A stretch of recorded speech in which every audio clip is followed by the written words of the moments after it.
Everyone thinks Adam Sandler is harmless. The funny guy. The layback one. The man who laughs things off. Joy Behar thought that, too. What she didn't realize was this. Some people don't explode when they're pushed. They wait. And when they finally speak, the room changes. The studio lights were warm, almost cozy, washing the set in soft autumn colors. The backdrop looked like a quiet park in October. Golden trees, a winding path, calm and harmless. The kind of setting designed to make conversations feel safe. Adam Sandler sat comfortably in his chair, legs relaxed, hands folded loosely in front of him, navy blazer, dark shirt, no tie. He looked exactly like people expected him to look, casual, approachable, unbothered. Joy Behar sat across from him, angled just enough to feel confrontational without appearing aggressive. She wore a polite smile, the kind that never quite reached her eyes. Whoopi Goldberg finished the intro smoothly. Our next guest needs no introduction. Applause filled the studio. Adam nodded once, a small smile forming. He thanked the audience, joked lightly about being awake this early, and the crowd laughed on cue. Everything was normal, too normal. Joy leaned forward, clasping her hands. So, Adam, she said, voice light but sharp around the edges. You've been making movies for what, 30 years now? Adam smiled. Something like that, yeah, and you're still doing the same kind of roles, Joy continued. The funny guy, the man-child, the goofy voice. Ever get tired of that? The question landed gently, but not accidentally. Adam tilted his head, considering. I don't know. People seem to enjoy laughing. I do, too. A ripple of laughter from the audience. Joy didn't smile. But don't you ever want to be taken seriously? She asked. I mean, real actors chase challenging roles, awards, legacy. Adam shrugged. I like making people laugh on a Friday night. Joy nodded slowly as if indulging a child. That's nice. But some people would say that's playing it safe. Adam didn't react. He picked up his mug, took a small sip, set it down carefully. Well, he said calmly. Safe isn't always bad. Whoopi jumped in, sensing the itch. Comedy is hard, she said. People underestimate that. Joy waved a dismissive hand. Sure, but let's be honest. There's comedy and then there's that. She gestured vaguely as if Adam's entire career could fit inside the motion of her wrist. The audience laughed again, this time more uncertain. Adam's smile stayed in place, but it thinned just a little. You know, Joy continued, some critics say your movies are comfort food. Empty calories. Fun but forgettable. Adam nodded slowly. Comfort food feeds a lot of people. Joy raised an eyebrow. So, you're okay with not being important? There it was. The first real push. Adam looked at her. Really looked this time. Not offended, not angry, just attentive. I think if someone laughs with their kids, he said evenly. That matters. Joy leaned back, crossing her arms. That's one way to look at it. The room felt different now, quieter. The laughter had stopped coming automatically. Adam stayed relaxed, but something had shifted. His answers were shorter, his eyes steadier. Joy noticed. She always did. So tell me, she said, voice tightening just a bit. Do you ever worry that people don't take you seriously because, well, you train them not to? Adam smiled again. This time it didn't reach his eyes at all. People can think whatever they want, he replied. That's kind of the job. Joy studied him, clearly unsatisfied. This wasn't the reaction she wanted. Not yet. The conversation moved on to a new project, to family, to fame. But the tone had changed. Joy's questions grew sharper, more pointed. Each one just a little closer to the bone. Adam answered them all calmly, politely, patiently. But beneath the jokes and the relaxed posture, something was building. And Joy Behar, confident, comfortable, convinced she was in control, had no idea how close she was to crossing a line that Adam Sandler would not laugh off. Whoopi tried to keep the rhythm light. She asked Adam about his kids, his friendships, the way he'd stayed grounded in an industry that eats people alive. Adam answered with that familiar, low-key warmth. Short stories, little jokes, a shrug that made the audience feel like he was one of them. But Joy wasn't done. Not even close. She kept watching him the way a person watches a door they plan to kick open. So Joy said, tapping a finger on her cue cards. You've worked with the same circle of friends for decades. Rob Schneider, Kevin James, David Spade, the whole crew. Adam nodded. Yeah, they're my guys. Joy smiled. Some people might say that's nepotism with better marketing. A few nervous laughs. Adam's expression didn't change, but his eyes narrowed slightly. They're talented, he said simply. Are they? Joy asked too fast. Or are they just around? Whoopi glanced sideways. Sarah and Alyssa both shifted in their seats. The audience's energy tightened again, like they had all collectively leaned forward without meaning to. Adam breathed in through his nose, slow, measured. We like working together, he said. It's not complicated. Joy's smile widened, pleased at the tension. It's not complicated for you, but for actors who don't have a built-in club, might feel a little different. Adam gave a small chuckle. You want me to apologize for hiring my friends? Joy tilted her head like she'd caught him. I want to know if you've ever considered that your success is insulated, that you don't really risk anything. That word risk hung there. Adam's jaw moved once, like he was chewing on the thought. I risk plenty, he said quietly. Joy pounced. Like what? Your reputation, please. You're America's pajama boy. People will forgive you anything. You could release a movie where you literally read a phone book for 2 hours and Netflix would still pay you. The audience laughed bigger this time because the line was designed to get a laugh. But Adam didn't. He just stared at Joy for a beat too long. Then he smiled thin and controlled. You ever watch a phone book? He said. Some great names in there. A ripple of laughter again, but it didn't release the tension. It just disguised it. Joy didn't blink. I'm serious, Adam. At what point do you stop coasting on goodwill and actually challenge yourself? Whoopi stepped in firm. Joy, he's made serious films, too. Sure, Joy said, waving her hand. A couple, but then it's right back to guy falls down, makes a fart joke, gets the girl. Adam's eyes flicked briefly toward the audience. He heard the murmurs. He heard the discomfort. He could feel the show slipping away from fun interviews. And Joy looked happy about it. Adam leaned back, clasped his hands together, and said carefully, why does it bother you so much that people laugh? Joy's mouth twitched. It doesn't bother me that people laugh. It bothers me that you're rewarded for doing the bare minimum. There was a small audible "oh" from somewhere in the audience. Adam nodded slowly as if she'd made a fair point. Then he asked almost conversationally. You ever meet someone who laughs because they're trying not to cry? Joy paused just a fraction. Sure, she said, but that's not. Adam continued smooth and calm. Somebody loses a parent. Somebody's marriage is falling apart. Somebody's kid is sick. They put on a dumb movie to turn their brain off for 90 minutes. That's not the bare minimum to them. Joy's eyes sharpened. So now you're a therapist. Adam smiled politely. No, I'm a guy who makes movies. Joy scoffed. A guy who makes movies and wants to be praised for being a decent human being. Now the audience was silent again. Whoopi cleared her throat. Let's talk about the new. Joy cut her off. Wait, one more thing. Whoopi's face tightened. Joy. Joy didn't care. She leaned in, voice slightly lower, more intimate, like she was about to share something real. People love you, she said. They think you're this sweet, humble guy. But off camera, are you actually like that, or is it another persona like the movies? Adam's eyes didn't move. What do you mean? He asked. Joy shrugged. I mean, Hollywood's full of nice guys who aren't so nice, and you've been protected by your image for a long time. The implication landed like a slap without the sound. Alyssa's eyes widened. Sarah's lips parted. Even Whoopi looked startled now, like Joy had stepped over a boundary that wasn't written down. But everyone understood. Adam's mouth opened slightly, then closed again. He didn't react the way Joy wanted.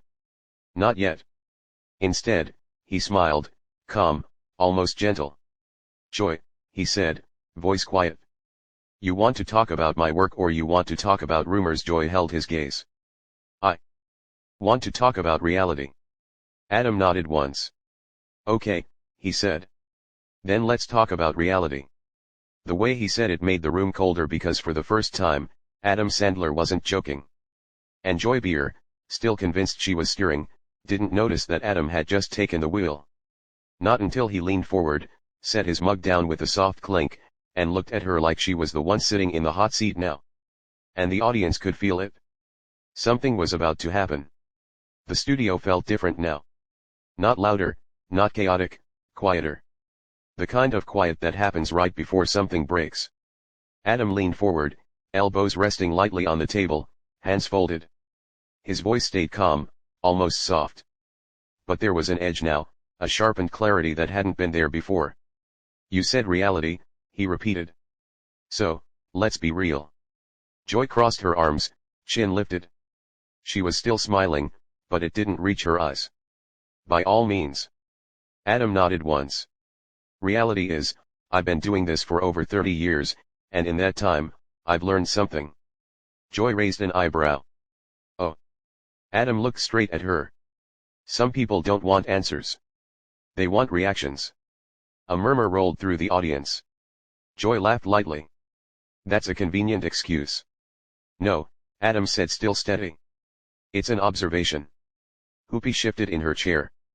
Okay, let's Joy cut in again. So, are you saying I'm baiting you? Adam finally smiled, but this time it wasn't friendly. It was precise, controlled. I'm saying, he replied. You're not actually curious about me. Joy leaned forward. You don't get to decide my intentions. Adam didn't flinch. I don't have to. Your questions do that for you. The audience reacted audibly now, an uneasy mix of gasps and scattered applause. Joy's tone sharpened. You came on this show to promote a movie. This is part of the deal. Adam nodded. Sure. Talking about the movie, not my character assassination. Joy scoffed.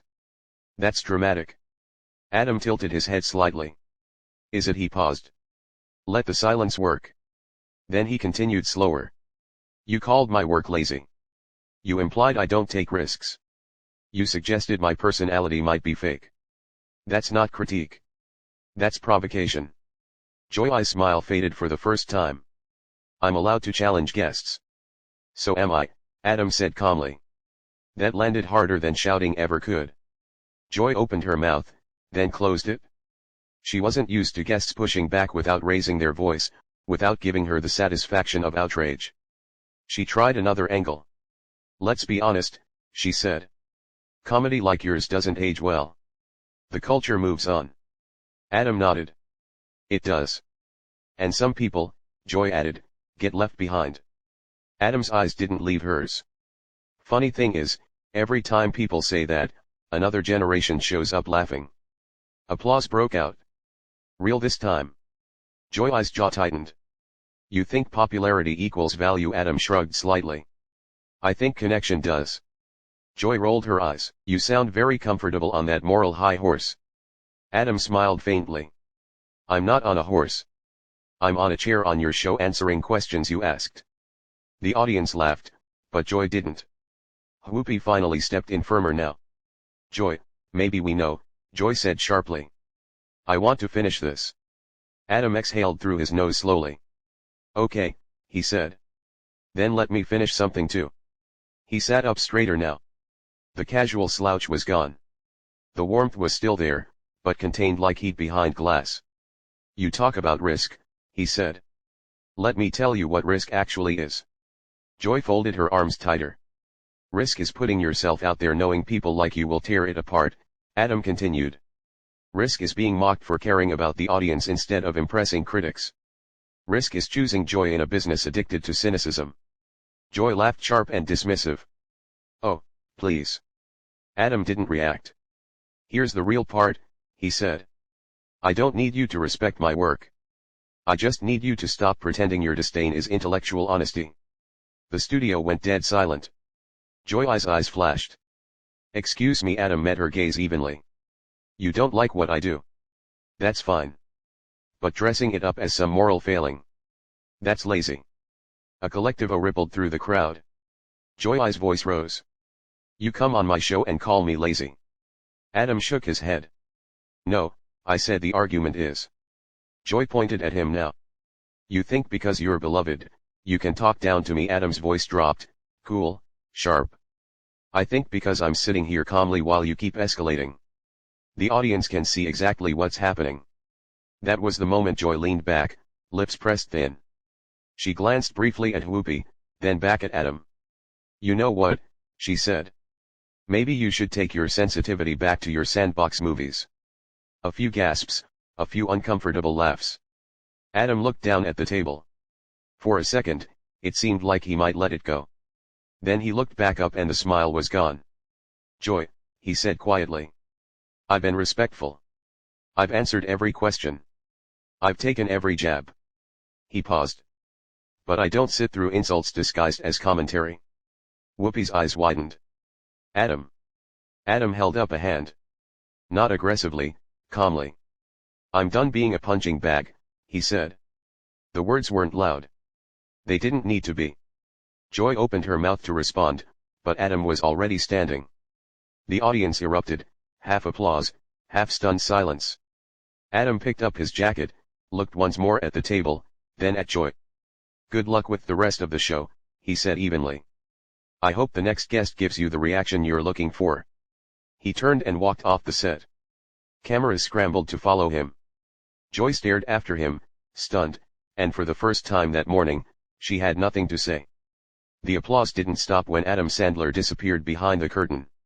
It grew, not wild, not celebratory, uncomfortable, heavy, pointed. Joy sat frozen, one hand still hovering above the table, as if she'd been about to make another point. But the moment had already moved past her. Whoopi broke the silence first. Well, she said carefully, eyes following the empty space Adam had left behind. That escalated. Joy forced a laugh. If someone can't handle tough questions, Whoopi turned toward her slowly. Those weren't just tough questions, Joy. The studio went quiet again. Joy shifted in her chair. So now I'm the villain. No, Whoopi replied. But sometimes pushing isn't the same as probing. Joy opened her mouth, then closed it. She glanced toward the audience, expecting support. What she saw instead were divided faces, some stunned, some nodding, some clearly siding with the man who just walked away without shouting, without swearing, without begging to be understood. A producer's voice crackled faintly through the studio speakers, unheard by viewers, but impossible to ignore for the panel. We're moving on. Joy straightened her notes, jaw tight. Fine, let's continue. But the energy was gone. Every joke landed flat. Every transition felt forced. The empty chair beside Joy wasn't just noticeable. It was loud. Backstage, Adam didn't stop walking. A staff member tried to speak. He nodded politely and kept going. No rant, no victory speech, just a quiet exit. By the time the show cut to commercial, clips were already spreading online. Adam Sandler shuts down the view. Sandler walks off after Joy Behar clash. Calm, controlled, final. Joy would later say the interview was spirited. Adam wouldn't comment at all. He didn't need to because sometimes the strongest statement isn't the last word. It's knowing when to leave. Adam Sandler didn't raise his voice. He didn't trade insults. He didn't stay and perform. He stood up and walked away. If you believe silence can hit harder than shouting, if you think respect has a breaking point, and if moments like this say more than any argument, like the video, subscribe to Pressure Point and tell us in the comments, was Adam right to leave, or should he have stayed and pushed back harder? More confrontations, more pressure, more moments where everything changes. See you in the next story. Experienced. I hope you never have to watch everything you've built crumble because of your own choices. I hope you never have to claw your way back from rock bottom while the world cheers for you to fail. But if you ever do find yourself in that position, I hope you meet more compassion than you've shown me today. Because everyone deserves at least that much, even people who've made terrible mistakes, even me. With that, Charlie Sheen walked off the stage with a dignity that seemed to surprise everyone in the studio, perhaps even himself. The audience sat in stunned silence. The cameras kept rolling, capturing Joy Behar sitting at the table with an expression that was difficult to read. Somewhere between defiance and the dawning recognition that she had perhaps gone too far. What had started as a promotional interview for a small independent film had become something far more significant. A man who had been written off as a joke, A cautionary tale, a symbol of self-destruction, had stood up and demanded to be seen as something more. Not a saint, not a victim, just a human being trying to be better than he was. And as the studio fell into uncomfortable silence, one thing was absolutely clear.